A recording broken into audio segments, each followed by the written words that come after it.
Hello প্রিয় SSC পরীক্ষার্থীরা, তোমাদের বৃত্তের ওপর যে পরীক্ষায় প্রশ্নগুলো আসবে সেই প্রশ্নগুলো তোমাদের সম্পূর্ণ অ্যানালাইসিস করে প্রশ্নগুলো দেওয়া হবে।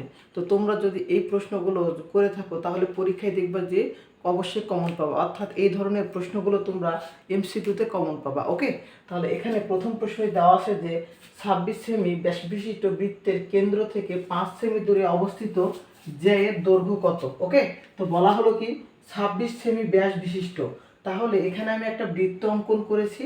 তো এই বৃত্তে বলা হয়েছে 26 সেমি ব্যাস, তাহলে আমি এখান দিয়ে একটা ব্যাস অঙ্কন করলাম। তাহলে এখান দিয়ে আমি একটা ব্যাস অঙ্কন করলাম। তাহলে এখানে প্রশ্ন, এখানে আমাদের ব্যাস, ব্যাসার্ধ, কেন্দ্র এগুলো ইন টোটাল সব কিছু জানতে হবে এবং আরেকটি জ্যা। ওকে, তো এখান থেকে প্রথমত আমরা আগে এটা ব্যাখ্যা করব, তারপরে আমরা এটা প্রশ্নটা সমাধান করব। ওকে, তাহলে আমরা যখন একটা বৃত্ত অঙ্কন করব, এই বৃত্ত যে অঙ্কনটা করলাম, তাহলে মিডিলে যে বিন্দুটা থাকবে তার নামটা কি? এর নামটা হলো কেন্দ্র। ওকে, এরপর এই কেন্দ্র বরাবর যে কেন্দ্র বরাবর যে জ্যাটা যাবে তার নাম হচ্ছে ব্যাস। কি বললাম? তার নাম ব্যাস। আর এই কেন্দ্র থেকে কেন্দ্র থেকে অর্ধেক যেটা থাকবে, অর্থাৎ এই যে ব্যাসটা যে ছিল এই কেন্দ্র বরাবর যেটা যাবে তার অর্ধেককে বলা হয় ব্যাসার্ধ। ওকে, এবং এখান থেকে আরেকটি প্রশ্ন আসে যে কেন্দ্রগামী বৃহত্তম জ্যাকে কি বলে? কি বললাম? কেন্দ্রগামী বৃহত্তম জ্যাকে বলা হয় ব্যাস। তাকে কি বলা হয়? ব্যাস। এটা আসতেই পারে পরীক্ষায়, কেন্দ্রগামী বৃহত্তম জ্যা। ওকে, আর কেন্দ্রবিহীন যে কোনো যদি যায় সেটাকে, কেন্দ্রবিহীন যে কোনো যাবে সেইগুলো প্রত্যেকটা এগুলোকে বলা হয় জ্যা বলা হয়। হ্যাঁ, তাহলে কেন্দ্র ছাড়া যেটা যাবে সেটাকে কি বলা হয়? অবশ্যই জ্যা বলা হয়। এবং একটা কেন্দ্র যেটা থাকবে, অর্থাৎ একটা বৃত্তের এই পাশ থেকে এই পাশ, অর্থাৎ একটা পরিধি থেকে আরেকটা পরিধি পর্যন্ত যে দূরত্ব সেটা যদি কেন্দ্র দিয়ে যায় সেটা হলো ব্যাস। এবং কেন্দ্র থেকে অর্ধেক যে অংশ, ব্যাসের অর্ধেককে বলা হয় ব্যাসার্ধ।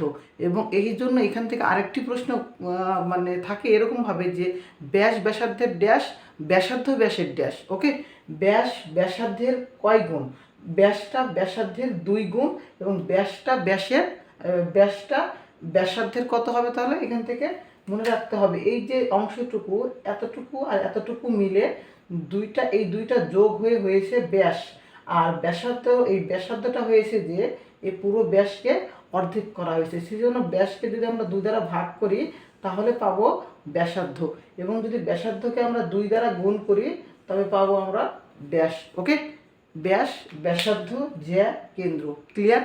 এখন এখানে যে প্রশ্নটা দেওয়া হয়েছে যে 26 সেমি ব্যাস বিশিষ্ট, তাহলে এখান থেকে এই পুরোটা কত? 26। ওকে, ব্যাস বিশিষ্ট বৃত্তের কেন্দ্র থেকে 5 সেমি দূরে, 5 সেমি দূরে। তাহলে মনে করি আমি এখান থেকে এখানে 5 সেমি, এতটুকু বললাম যে 5 সেন্টিমিটার। ওকে, 5 সেন্টিমিটার দূরে অবস্থিত জ্যা এর দৈর্ঘ্য কত?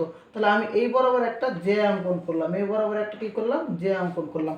এখানে ভালো করে বুঝতে হবে। ওকে, নাহলে প্রশ্নটা অ্যানালাইসিস করলে বোঝানো সম্ভব, কিন্তু পরীক্ষায় যদি এই প্রশ্নটাকে ভালোভাবে না বোঝা যায়, আমি পাশে আরেকটা প্রশ্নটা লিখেছি সেটাতে সমস্যা হয়ে যাবে। ওকে, তাহলে এখানে এই যে কেন্দ্র এবং এই যে জ্যা, ওকে, এটা জ্যা, এবং এই কেন্দ্র থেকে 5 সেন্টিমিটার দূরে, 5 সেন্টিমিটার দূরে এই যে জ্যা উৎপন্ন করেছে, তাহলে এইটুকুর মান হলো কত?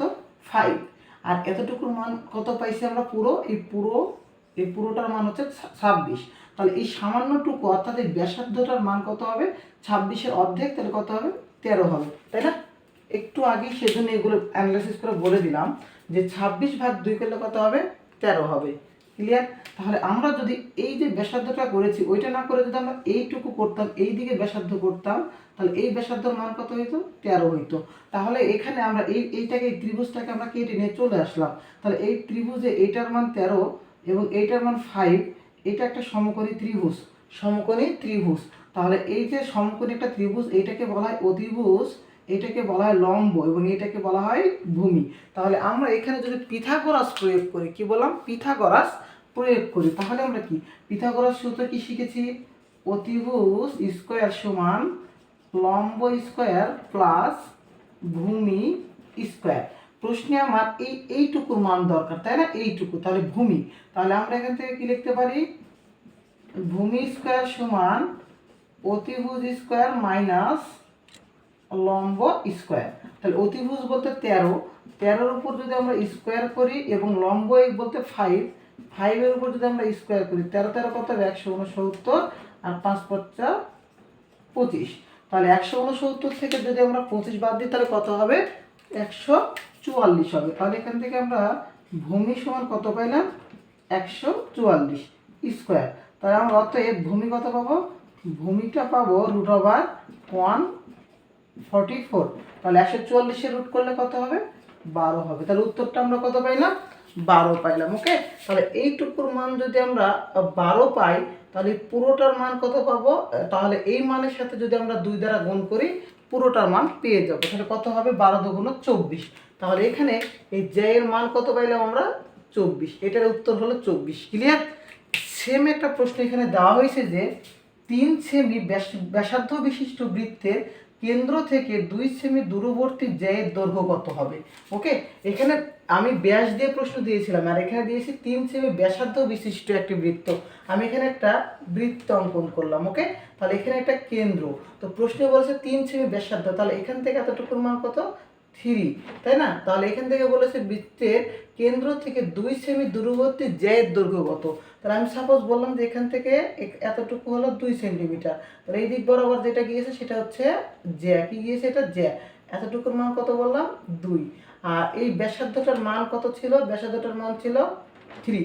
তাহলে এখান থেকে আমরা নামকরণ করে এ দিয়ে করলাম, তাহলে এটার মান কত পাইলাম আমরা? 3 পাইলাম। তাহলে অতিভুজ পাইলাম 3, লম্ব পাইলাম 2, তাহলে এটা আমাদের ভূমি।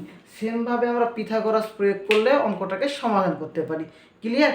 এইভাবে আমরা অঙ্কগুলোকে সমাধান করব, তাহলে পুরো অঙ্কগুলোকে আমরা বুঝতে পারবো।